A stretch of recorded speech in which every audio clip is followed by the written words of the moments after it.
નમસ્કાર વિદ્યાર્થી મિત્રો, લાઈવ સ્ટડી યુટ્યુબ ચેનલમાં તમારું હાર્દિક સ્વાગત છે. મિત્રો, તમે પોલીસ ભરતીની તૈયારી કરતા હો તો તમને ઉપયોગી થાય એવા ઇતિહાસના એમસીક્યુ આ વિડીયોમાં લઈને આવ્યો છું, તો અંત સુધી બન્યા રહેજો. અને ખાસ જે આપણે પાર્ટ નંબર 6 આવ્યા છે, આગળ મેં ભૂલથી પાર્ટ નંબર 5માં 5મા ભાગમાં 4 નંબરનો ભાગ છે એવું ટાઈપ થઈ ગયું હતું, એટલે એ જરા સુધારી લેજો. તો આપણે ભાગ 6 આવ્યા છે. છઠ્ઠો પાર્ટ વિડીયો આવી ગયો છે, જે એમસીક્યુના દરેક વિડીયોમાં 20થી લઈને 25 એમસીક્યુ હોય છે. તો એ વિડીયો ના જોયા હોય તો તમે જોઈ લેજો. આપણું પ્લેલિસ્ટ બનાવેલું છે સ્પેશિયલ પોલીસ કોન્સ્ટેબલ, એના પ્લેલિસ્ટમાં એમસીક્યુ સ્વરૂપે વિડીયો મૂકેલા છે, તો એ જોઈ લેજો, જે તમને પરીક્ષામાં મદદરૂપ થશે. તો અને ખાસ મિત્રો, જે આપણી ચેનલ પર નવા હોય અને ચેનલને સબસ્ક્રાઇબ ના કરી હોય તો સબસ્ક્રાઇબ જરૂરથી કરી લેજો. ચેનલને બને એટલો સપોર્ટ કરો, તમારા મિત્રોને પણ શેર કરજો વિડીયો. ચાલો તો આપણે શરૂ કરીએ આજનો વિડીયો. પહેલો પ્રશ્ન તમારી સમક્ષ છે. નીચે આપેલ વિકલ્પ પૈકી શિવાજી લશ્કરી સિદ્ધિઓ કઈ કઈ છે? એટલે કે જે નીચે જે આપ્યો છે વિકલ્પ, એ પૈકી શિવાજીની લશ્કરી સિદ્ધિઓ કઈ કઈ છે? ઓપ્શન એ છે 1644માં બીજાપુરી સિંહગઢનો કિલ્લો હાસિલ કર્યો હતો. ઓપ્શન બી છે 1646માં મુસ્લિમ અધિકારીના તાબા હેઠળ તોરણનો કિલ્લો હાસિલ કર્યો. ઓપ્શન સી છે શિવાજીએ સુરતને ઈસવીસન 1664 અને 1670માં 2 વાર લૂંટ્યું હતું. અને ઓપ્શન ડી છે આપેલ તમામ સાચા. એટલે આપણને 4 વિકલ્પ આપ્યા છે, તો ચોથા નંબર ડી વિકલ્પ કહે છે કે આપેલ તમામ સાચા. તો જોઈએ પ્રશ્ન નંબર 1 નો સાચો જવાબ. પ્રશ્ન નંબર 1 નો સાચો જવાબ આવશે આપેલ તમામ સાચા. એટલે કે 1664માં બીજાપુરી સિંહગઢનો કિલ્લો જીત્યો હતો શિવાજીનું લશ્કરે. પછી છે 1646માં મુસ્લિમ અધિકારીના તાબા હેઠળ જે તોરણનો કિલ્લો હતો એ પણ હાસિલ કર્યો. અને શિવાજીએ સુરતને 2 વાર લૂંટ્યું, ઈસવીસન 1664 અને 1670માં. આ ત્રણ વિકલ્પ સાચા છે. પ્રશ્ન નંબર 2 આવ્યા છે. નીચે આપેલ વિધાન પૈકી પેશવાઓનું શાસન વિશે યોગ્ય વિધાન તપાસો. પેશવાઓનું જે શાસન હતું એના વિશે આપણે યોગ્ય વિધાન તપાસવાનો છે. જોઈએ તો વિધાન નંબર 1 છે બાલાજી વિશ્વનાથ મરાઠા રાષ્ટ્રનો પ્રથમ પેશવા હતો. એટલે કે જે મરાઠા વંશ હતો, મરાઠા શાસનનો રાષ્ટ્ર, એનો પ્રથમ પેશવા બાલાજી વિશ્વનાથ હતો. વિધાન 2 છે પેશવાઓમાં સૌથી પ્રતાપી શાસક બાજીરાવ પ્રથમ હતો. અને વિધાન 3 છે બાજીરાવ પેશવા અને સરસેનાપતિ ત્ર્યંબકરાવ વચ્ચે ડભોઈનું યુદ્ધ થયું હતું. નીચે આપવાના ઓપ્શન આપ્યા છે. ઓપ્શન એ છે ફક્ત વિધાન 1 સાચું. ઓપ્શન બી વિધાન 1 અને 3 સાચા. ઓપ્શન સી છે ફક્ત વિધાન 3 સાચું. અને ઓપ્શન ડી છે આપેલ તમામ વિધાન સાચા. જોઈએ તો આપણે પ્રશ્ન નંબર 2 નો શું જવાબ આવે છે. ઓપ્શન ડી આવશે આપેલ તમામ વિધાન સાચા. એટલે કે 3 વિધાન સાચા છે. બાલાજી વિશ્વનાથ મરાઠા રાષ્ટ્રનો પ્રથમ પેશવા હતો, સાચું છે. પેશવાઓમાં સૌથી પ્રતાપી શાસક બાજીરાવ પ્રથમ હતા, આ પણ સાચું છે. બાજીરાવ પેશવા અને સરસેનાપતિ ત્ર્યંબકરાવ વચ્ચે ડભોઈનું યુદ્ધ થયું હતું, આ પણ સાચું છે. એટલે આપેલ તમામ વિધાન સત્ય છે. ચલો આગળ જોઈએ. પ્રશ્ન નંબર 3 છે. ભારતમાં જળમાર્ગ વડે સૌપ્રથમ આવનાર કોણ હતું? કે ભારતમાં જળમાર્ગ વડે સૌપ્રથમ કોણ આવ્યું હતું? ઓપ્શન એ છે વાસ્કો દી ગામા. ઓપ્શન બી છે Francisco de Almeida. Option C છે આદિલ શાહ. અને ઓપ્શન ડી છે આપેલ પૈકી એક પણ નહીં. અહીંયા આપણે પ્રશ્ન નંબર 3 નો સાચો જવાબ આવે છે option A Vasco da Gama. Vasco da Gama એ ભારતમાં જળમાર્ગ વડે આવ્યો હતો. ચલો આગળ જોઈએ. પ્રશ્ન નંબર 4 છે. શરૂઆતમાં પોર્ટુગીઝો ભારતમાં શું કરવાનો ઉદ્દેશ હતો? આપણો પ્રશ્ન છે શરૂઆતમાં પોર્ટુગીઝો ભારતમાં શું કરવાનો ઉદ્દેશ્ય હતો? એટલે પોર્ટુગીઝોનો ભારતમાં શું કરવાનો ઉદ્દેશ હતો? ઓપ્શન એ છે ભારતમાં શાસન કરવાનું. ઓપ્શન બી છે ભારતમાં વેપાર કરવાનો. ઓપ્શન સી છે ભારતમાં લોકોને ગુલામ બનાવવાનો. અને ઓપ્શન ડી છે આપેલ પૈકી એક પણ નહીં. તો અહીંયા આપણે પ્રશ્ન નંબર 4 નો સાચો જવાબ આવશે ઓપ્શન બી ભારતમાં વેપાર કરવાનો. એટલે કે શરૂઆતમાં જે પોર્ટુગીઝો હતા એમને ભારતમાં વેપાર કરવાનો ઉદ્દેશ્ય હતો. પ્રશ્ન નંબર 5 છે. ભારતમાં શાંત જળની નીતિ અપનાવનાર કોણ હતું? એટલે કે ભારતમાં શાંત જળની નીતિ અપનાવનાર કોણ હતું? ઓપ્શન એ છે ગવર્નર આલ્ફા આલ્ફાઝો ડી અલ્બુર્ક. ઓપ્શન બી છે governor Francisco de Almeida. Option C છે ફ્રાન્સિસ્કો ઝેવિયર અને ઓપ્શન ડી છે નીનુ ડી કુન્હા છે.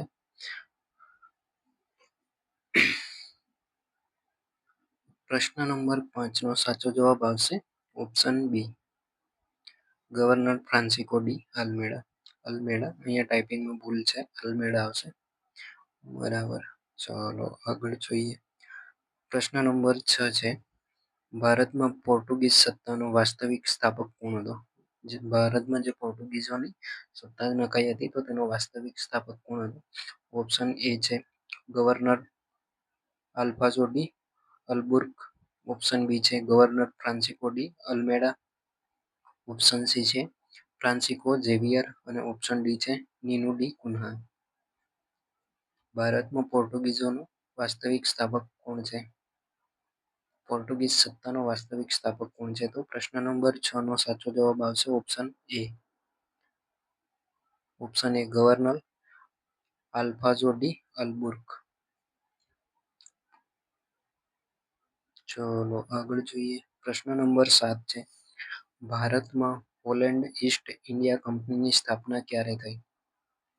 ભારતમાં હોલેન્ડ ઈસ્ટ ઇન્ડિયા કંપનીની સ્થાપના ક્યારે થઈ? ઓપ્શન એ છે 1600માં. ઓપ્શન બી છે 1601માં. ઓપ્શન સી છે 1602માં. ઓપ્શન ડી છે 1702માં. અહીંયા ભારતમાં હોલેન્ડ ઈસ્ટ ઇન્ડિયા કંપનીની સ્થાપના ઓપ્શન સી આવશે 1602માં થઈ હતી.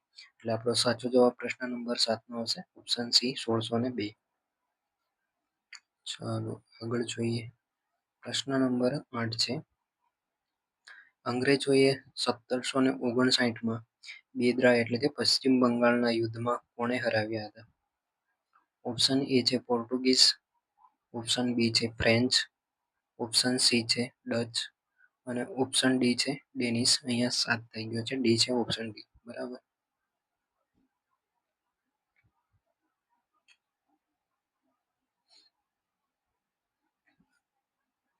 અહીંયા આપણે પ્રશ્ન નંબર 8 નો સાચો જવાબ આવશે ઓપ્શન સી ડચ.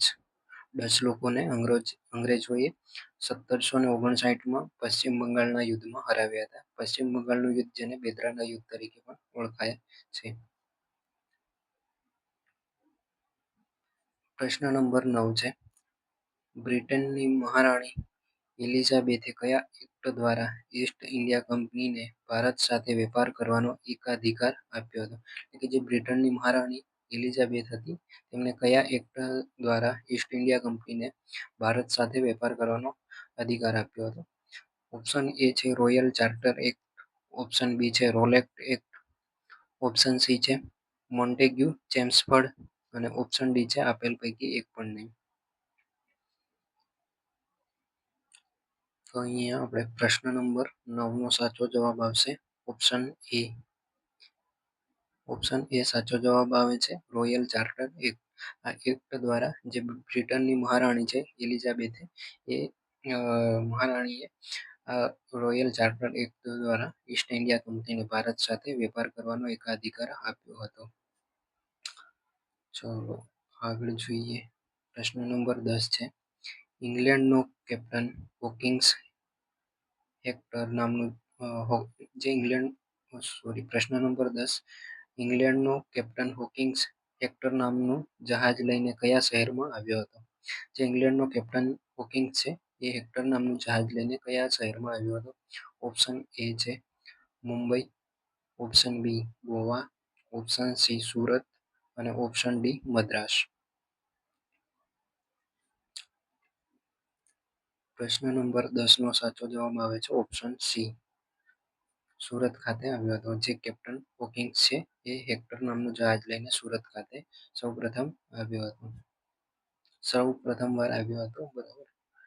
પ્રશ્ન નંબર 11 મિત્રો ફરી એકવાર જણાવી દઉં કે ચેનલને જો સબસ્ક્રાઇબ ના કરી હોય તો જરૂરથી સબસ્ક્રાઇબ કરી લેજો. તમારા મિત્રોને પણ શેર કરજો અને બને એટલો ચેનલને સપોર્ટ કરો. અને વારંવાર કહેવું પણ સારું નહીં લાગતું, પરંતુ મિત્રો તમે વિડીયો જોવો છો, તમને કન્ટેન્ટ પસંદ આવતું હોય તો જરૂરથી સબસ્ક્રાઈબ કરો એવી આશા રાખું છું. તો આપણો પ્રશ્ન નંબર 11 આવે છે, અંગ્રેજોએ ભારતમાં પોતાની પહેલી કંપની ક્યાં સ્થાપી હતી? ઓપ્શન એ છે વિશાખાપટ્ટનમ, ઓપ્શન બી છે મછલીપટ્ટનમ, ઓપ્શન સી સુરત અને ઓપ્શન ડી છે મુંબઈ. અંગ્રેજોએ ભારતમાં પોતાની પહેલી કંપની ક્યાં સ્થાપી? કંપની અથવા તો કોઠી. અહીંયા પ્રશ્ન નંબર 11 નો સાચો જવાબ આવશે ઓપ્શન બી મછલીપટ્ટનમ. અંગ્રેજોએ પોતાની પહેલી કંપની મછલીપટ્ટનમ ખાતે સ્થાપી હતી. પ્રશ્ન નંબર 12, અંગ્રેજોએ કોની પરવાનગીથી સુરતમાં પશ્ચિમ ભારતની પહેલી કંપની સ્થાપી હતી? અંગ્રેજોએ કોની પરવાનગી લઈને પરવાનગીથી સુરતમાં પશ્ચિમ ભારતની પહેલી કંપની સ્થાપી? એટલે પશ્ચિમ ભારતની જે સૌ પ્રથમ તો તેમણે મછલીપટ્ટનમ ખાતે ભારતમાં પહેલી કોઠી સ્થાપી હતી અને પશ્ચિમ ભારતની સુરત ખાતે કોની પરવાનગીથી કોઠી સ્થાપી? ઓપ્શન એ છે ઔરંગઝેબ, ઓપ્શન બી છે જહાંગીર, ઓપ્શન સી છે શાહજહાં અને ઓપ્શન ડી છે અકબર.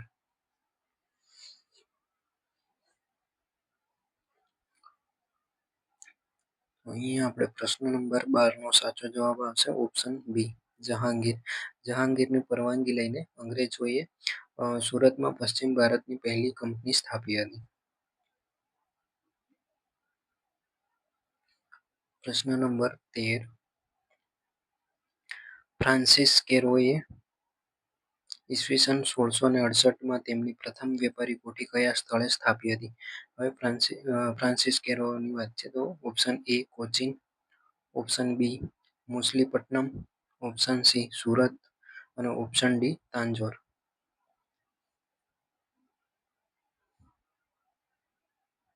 પ્રશ્ન નંબર 13 નો સાચો જવાબ આવશે ઓપ્શન સી સુરત. સુરત ખાતે 1688માં ફ્રાન્સિસ કેરોએ તેમની વેપારી કોઠી સ્થાપી હતી.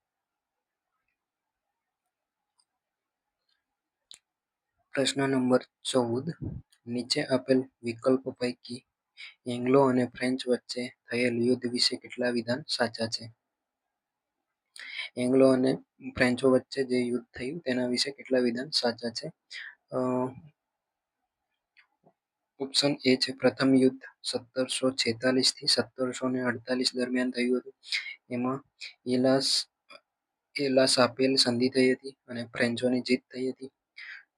ઓપ્શન બી છે બીજું યુદ્ધ 1749 થી 1754 દરમિયાન, એમાં પોંડિચેરીની સંધિ થઈ હતી અને આમાં અંગ્રેજોનો પ્રભાવ વધ્યો હતો. ઓપ્શન સી છે ત્રીજું યુદ્ધ 1756 થી લઈને 1763 દરમિયાન, જેમાં પેરિસની સંધિ થઈ હતી અને વાડીવાસના યુદ્ધ બાદ ફ્રેન્ચોનો નિર્ણાયક રીતે પરાજિત થાય છે. અને ઓપ્શન ડી છે આપેલ તમામ વિકલ્પ સાચા છે.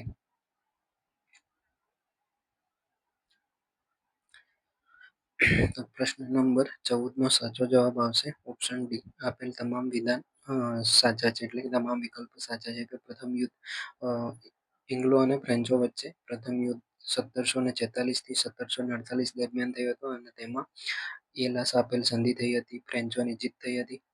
પછી છે એંગ્લો અને ફ્રેન્ચોનું બીજું યુદ્ધ જે 1749 થી 1754 દરમિયાન થઈ હતું, જેમાં પોંડિચેરીની સંધિ થઈ હતી અને અંગ્રેજોનો પ્રભાવ વધ્યો હતો. ત્રીજું યુદ્ધ 1756 થી 1763 દરમિયાન, જેમાં પેરિસની સંધિ થઈ હતી અને વાડીવાસના યુદ્ધ બાદ ફ્રેન્ચોનો નિર્ણાયક રીતે પરાજિત થયો હતો. એટલે આપેલ તમામ વિધાન સાચા છે.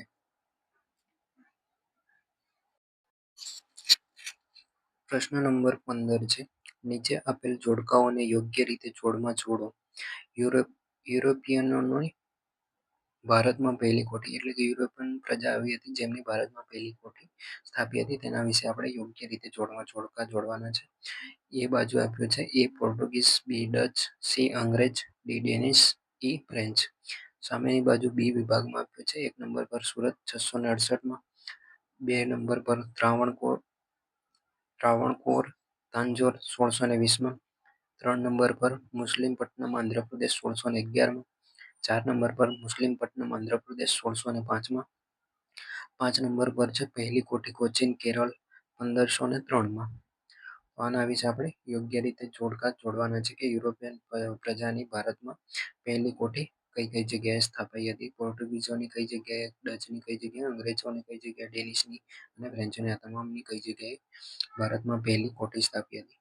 તો ચાલો જોઈએ પ્રશ્ન નંબર 15નો સાચો જવાબ. 15નો સાચો જવાબ આપણે ઓપ્શન નહીં આપીએ, સંધિ જોડીને દર્શાવી દઈએ. તો પોર્ટુગીઝોની પહેલી કોઠી કોચીન ખાતે કેરળમાં 1503માં સ્થાપાઈ હતી, એટલે એની સામે 5 નંબર આવશે.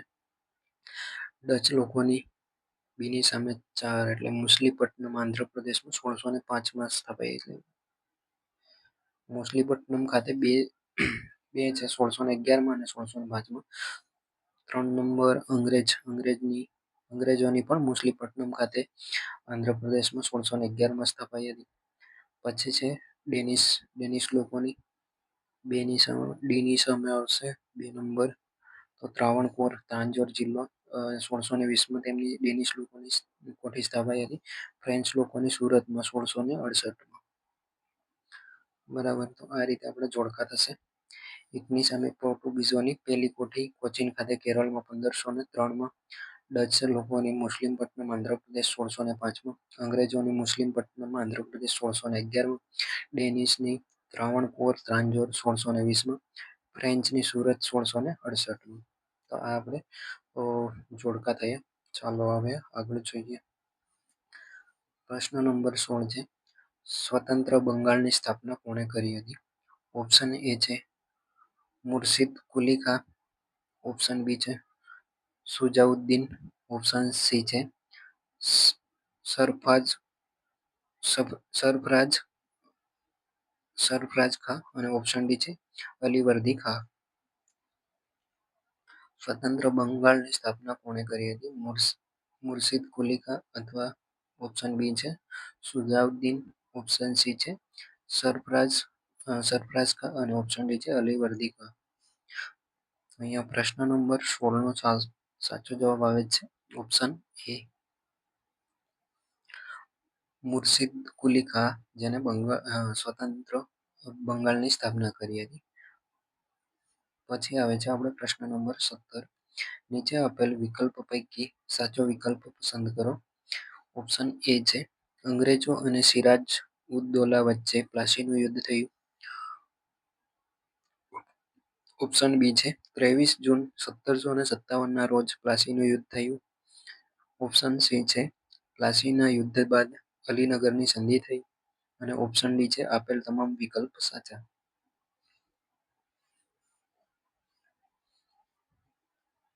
અહીંયા આપણે પ્રશ્ન નંબર 17નો સાચો જવાબ આવે છે ઓપ્શન ડી, આપેલ તમામ વિકલ્પ સાચા છે. અંગ્રેજો અને સિરાજ ઉદ-દૌલા વચ્ચે પ્લાસીનું યુદ્ધ થયું, આ વિકલ્પ સાચું છે. 23 જૂન 1757ના રોજ પ્લાસીનું યુદ્ધ થયું, આ પણ સાચું છે. પ્લાસીનું યુદ્ધ બાદ અલીનગરની સંધિ થઈ, એટલે આ પણ સાચું. તો આપણો જવાબ આવે છે ઓપ્શન ડી, આપેલ તમામ વિકલ્પ સાચા છે. ચાલો આગળ જોઈએ. પ્રશ્ન નંબર 18. નીચે આપેલ જોડકા યોગ્ય રીતે ગોઠવો. આપણને એ અને બી ભાગમાં જોડકાઓ આપ્યા છે. એ પાર્ટમાં 1 નંબર છે ફોર્ટ સેન્ટ જોર્જ કિલ્લાઓ આપ્યો છે, જે અંગ્રેજો જે કિલ્લાઓ બંધાવેલા છે તેમાં. 1 number fort saint George, 2 number પર ફોર્ટ બોમ્બે, 3 છે ફોર્ટ વિલિયમ. સામેની બાજુ બી બાજુ છે એ પર બોમ્બે મુંબઈ, બી પર સ્થળ છે કોલકાતા, સી પર મદ્રાસ ચેન્નઈ. તો આ કિલ્લાઓ કઈ કઈ જગ્યાએ આવેલા છે, એને જોડકા જોડવાના છે. તો જોઈએ ચલો. 1 number fort saint George A C, 1 નંબરની સામે સી આવશે, એટલે ફોર્ટ સેન્ટ જોર્જ એ મદ્રાસ ચેન્નઈ ખાતે આવેલો છે. ફોર્ટ બોમ્બે એ 2ની સામે 1 નંબર એ છે, તો બોમ્બે મુંબઈ ખાતે આવેલો છે. ફોર્ટ બોમ્બે એ મુંબઈ ખાતે આવેલો છે અને ફોર્ટ વિલિયમ એ કલકત્તામાં આવેલો છે. આપણે 18 નંબરના પ્રશ્નની જોડણી આ રીતે થશે. ચલો પ્રશ્ન નંબર 19 છે બક્સરનું યુદ્ધ ક્યારે થયું હતું? ઓપ્શન એ છે 22 ઓક્ટોબર 1764, ઓપ્શન બી છે 22 નવેમ્બર 1764. ઓપ્શન સી છે 23 જૂન 1757. અને ઓપ્શન ડી છે 21 ઓક્ટોબર 1764.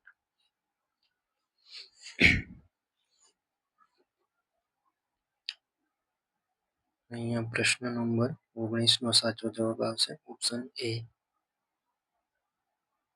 22 ઓક્ટોબર 1764ના રોજ બક્સરનું યુદ્ધ થયું હતું. ચલો આગળ જોઈએ. પ્રશ્ન નંબર 20 છે. એંગ્લો મૈસૂરના પ્રથમ યુદ્ધ વિશે નીચે આપેલ વિકલ્પ પૈકી સાચો વિકલ્પ પસંદ કરો. એંગ્લો મૈસૂરનું જે પ્રથમ યુદ્ધ થયું હતું તેના વિશે આપણે સાચો વિકલ્પ પસંદ કરવાનો છે. ઓપ્શન એ છે એંગ્લો મૈસૂરનું પ્રથમ યુદ્ધ હૈદર અલી સાથે થયું. ઓપ્શન બી છે આ યુદ્ધમાં મદ્રાસની સંધિ થઈ. ઓપ્શન સી છે આ યુદ્ધમાં હૈદર અલીની જીત અને અંગ્રેજોનો પરાજય થયો. ઓપ્શન ડી છે આપેલ તમામ વિકલ્પ સાચા. અહીંયા પ્રશ્ન નંબર 20નો સાચો જવાબ આવે છે ઓપ્શન ડી. આપેલ તમામ વિકલ્પ સાચા. એંગ્લો મૈસૂરના પ્રથમ યુદ્ધમાં હૈદર અલી અને અંગ્રેજો સામે આ યુદ્ધ થયું હતું. આ વિધાન સાચું છે. વિકલ્પ આ યુદ્ધમાં મદ્રાસની સંધિ થઈ આ પણ સાચું છે. આ યુદ્ધમાં હૈદર અલીની જીત થઈ અને અંગ્રેજોનો પરાજય થયો. આ 3 ઓપ્શન સાચા છે એટલે આપેલ તમામ વિકલ્પ સાચા આવશે. પ્રશ્ન નંબર 21. ટીપુ સુલતાનનું મૃત્યુ કયા યુદ્ધ દરમિયાન થયું હતું? ઓપ્શન એ છે એંગ્લો મૈસૂરનું પ્રથમ યુદ્ધ. ઓપ્શન બી છે એંગ્લો મૈસૂરનું બીજું યુદ્ધ. ઓપ્શન સી છે એંગ્લો મૈસૂરનું ત્રીજું યુદ્ધ. અને ઓપ્શન ડી છે એંગ્લો મૈસૂરનું ચોથું યુદ્ધ.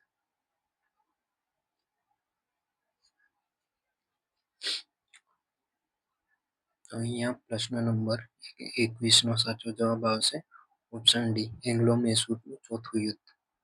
એંગ્લો મૈસૂરના ચાર યુદ્ધ થયા હતા જેમાં ટીપુ સુલતાનનું મૃત્યુ એંગ્લો મૈસૂરના ચોથા યુદ્ધ દરમિયાન થાય છે. ચલો પ્રશ્ન નંબર 22. પ્રશ્ન નંબર 22 છે પ્રથમ એંગ્લો મરાઠા સંઘર્ષનું કારણ શું હતું? જે પ્રથમ એંગ્લો મરાઠા સંઘર્ષનું કારણ શું હતું? ઓપ્શન એ છે સાલબાઈન સંધિ. ઓપ્શન બી છે સુરતની સંધિ. ઓપ્શન સી છે દેવગાંવની સંધિ. અને ઓપ્શન ડી છે આપેલ તમામ વિકલ્પ સાચા. અંગ્રેજો અને મરાઠા વચ્ચે જે સંઘર્ષ થયો તેનું કારણ શું હતું? અહીંયા પ્રશ્ન નંબર 22નો આપણે સાચો જવાબ આવશે ઓપ્શન બી સુરતની સંધિ. સુરતની સંધિ થઈ તેના કારણે અંગ્રેજો અને મરાઠા વચ્ચે સંઘર્ષ થયું યુદ્ધ થયું હતું જેને સુરતની સંધિનું કારણ હતું. પછી છે પ્રશ્ન નંબર 23. પ્રશ્ન નંબર 23 છે દ્વિતીય એંગ્લો મરાઠા સંઘર્ષનું કારણ શું હતું? એટલે બીજું જે એંગ્લો મરાઠાનો સંઘર્ષ થયું તેનું પણ કારણ શું હતું? ઓપ્શન એ છે બેસિનની સંધિ. ઓપ્શન બી છે દેવગાંવની સંધિ. ઓપ્શન સી છે સાલબાઈની સંધિ. ઓપ્શન ડી છે સુરતની સંધિ. સુરતની સંધિ આમાં તો ના આવે કારણ કે પ્રથમ જે એંગ્લો મરાઠાનો સંઘર્ષ થયું હતું તેમાં આવી ગઈ. ચાલો જોઈએ પ્રશ્ન નંબર 23નો સાચો જવાબ ઓપ્શન એ. જે બેસિનની સંધિ થઈ હતી જેના કારણે એંગ્લો મરાઠાનું સંઘર્ષ થયું હતું એટલે કે બીજું અંગ્રેજો અને મરાઠા વચ્ચે સંઘર્ષ થયું હતું. ચલો પ્રશ્ન નંબર 24. પ્રશ્ન નંબર 24 છે ત્રીજું એંગ્લો મરાઠા સંઘર્ષનું પરિણામ શું આવ્યું? એટલે કે જે ત્રીજું અંગ્રેજો અને મરાઠા વચ્ચે સંઘર્ષ થયું તો તેનું પરિણામ શું આવ્યું? ઓપ્શન એ છે અંગ્રેજ શાસનનો અંત આવ્યો. ઓપ્શન બી સાલબાઈની સંધિ સમાપ્તિ. ઓપ્શન સી પેશવાઈ શાસનનો અંત. અને ઓપ્શન ડી આપેલ પૈકી એક પણ નહીં.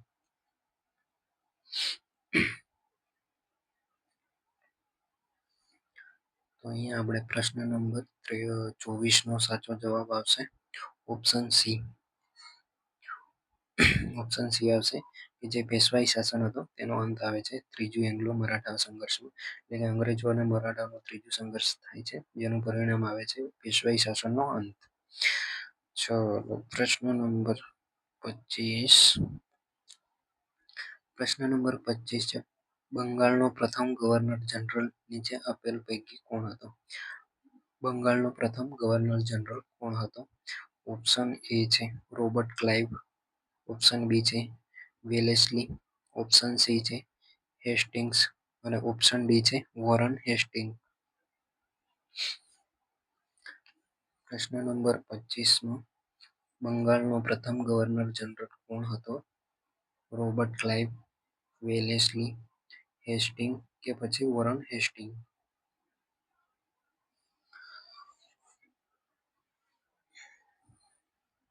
અહીંયા પ્રશ્ન નંબર 25 નો સાચો જવાબ આવે છે ઓપ્શન ડી વોરન હેસ્ટિંગ, જે પ્રથમ બંગાળનો ગવર્નર જનરલ હતો.